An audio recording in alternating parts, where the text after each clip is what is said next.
আমি মোহাম্মদ জহিরুল ইসলাম, ইসলামী সমাজ কল্যাণ পরিষদের সেক্রেটারির দায়িত্ব আছি। ইসলামী সমাজ কল্যাণ বসুন্তিয়া ইউনিয়ন এটা 1993 সালে যাত্রা শুরু করেছে। হাঁটি হাঁটি পা করে এই পর্যন্ত এসে পৌঁছাইছে।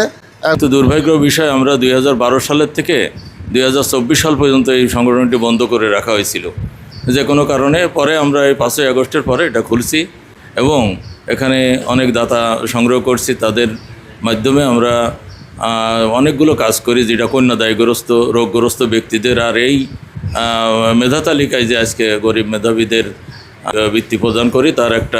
এই সংগঠনের সভাপতির কাছ থেকে আমরা আমাদের ইসলামী সমাজ কল্যাণ পরিষদের যে সেবামূলক কর্মকাণ্ড আছে তার ভিতরে শিক্ষা সেবা উন্নয়ন, তা বিশেষ করে গরিব এবং মেধাবী ছাত্রছাত্রীদেরকে আমরা বার্ষিক একটা শিক্ষাবৃত্তি দেই। এই সুন্দর কার্যক্রম সহযোগিতা করতে চান তাহলে নিচে দেওয়া যে নাম্বার আছে এখানে যোগাযোগ করে আপনারা সহযোগিতা করতে পারবেন। পদ্মবিলা কামিল মাদ্রাসা রোল নাম্বার 1, গ্রাম থেকে মেয়ে পরীক্ষা দিচ্ছে অষ্টম শ্রেণী স্কুলে বসুন্ধরা স্কুল অ্যান্ড কলেজ অষ্টম শ্রেণী। প্রকৃত যারা মেধাবী বা মেধা যাচাই করে তারপরে বৃত্তি প্রদান করা হচ্ছে। এছাড়াও যারা অসহায় দুস্থ আছে তাদেরকে অগ্রাধিকার দেওয়া হবে। আমি বর্তমানে এখন পড়াশোনা করি, পাশাপাশি চার দোকান আছে আর কি। আচ্ছা, একই সাথে দোকানদারি করতেছে, চা বিক্রি করতেছে। বসুন্ধরা মোড় কাঁচা বাজার জামি মসজিদের নিচে। আচ্ছা, তোমার রোল কত? রোল 1। এক রোল। বোঝেন, আমরা কিন্তু কতভাবে পড়াশোনা করেও রোল একে আনতে পারি না। নাইম এতটাই মেধাবী যে সে চা বিক্রি করতেছে, সেই সাথে ব্যবসার পাশাপাশি পড়াশোনা করে রোল 1 করেছে। কোন প্রতিষ্ঠান থেকে? বনগ্রাম গাইডগাছি দাখিল মাদ্রাসা। আলহামদুলিল্লাহ, খুবই ভালো লাগতেছে যে এরকম একটা কার্যক্রমে আমাকে অংশগ্রহণ করার জন্য সুযোগ করে দেওয়া হয়েছে।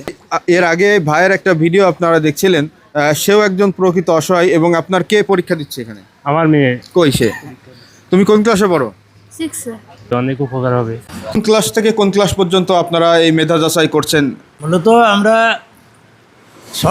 ক্লাস 6 থেকে 10 মাদ্রাসা এবং হাই স্কুল।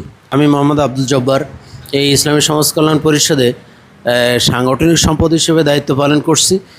অলাভজনক একটি স্বেচ্ছাসেবী প্রতিষ্ঠান, ধর্ম বর্ণ নির্বিশেষে সকলকেই আমরা এক কাতারেই এনে এই সেবাগুলো দিতে পারতেছি। আমরা ওই একমত যে দলমত নির্বিশেষে অরাজনৈতিক সংগঠন হিসেবেই আমরা আঞ্জাম দিয়ে যাচ্ছি। ধন্যবাদ মোহাম্মদ ইমদাদুল হক বুলাককে। আমি ইনভাইটেড গেস্ট হিসেবে এখানে আসছি। আমি আসলে মুগ্ধ যে এরা এমন একটি সংগঠন যে অসহায় দরিদ্র এবং গরিব মেধাবীদের মাঝে যে মেধার ভিত্তিতে যে সহযোগিতা করে থাকে, বৃত্তি প্রদান করে থাকে, এটা আসলে মঙ্গলজনক। আমি এই সংগঠনের উত্তরোত্তর মঙ্গল কামনা করছি।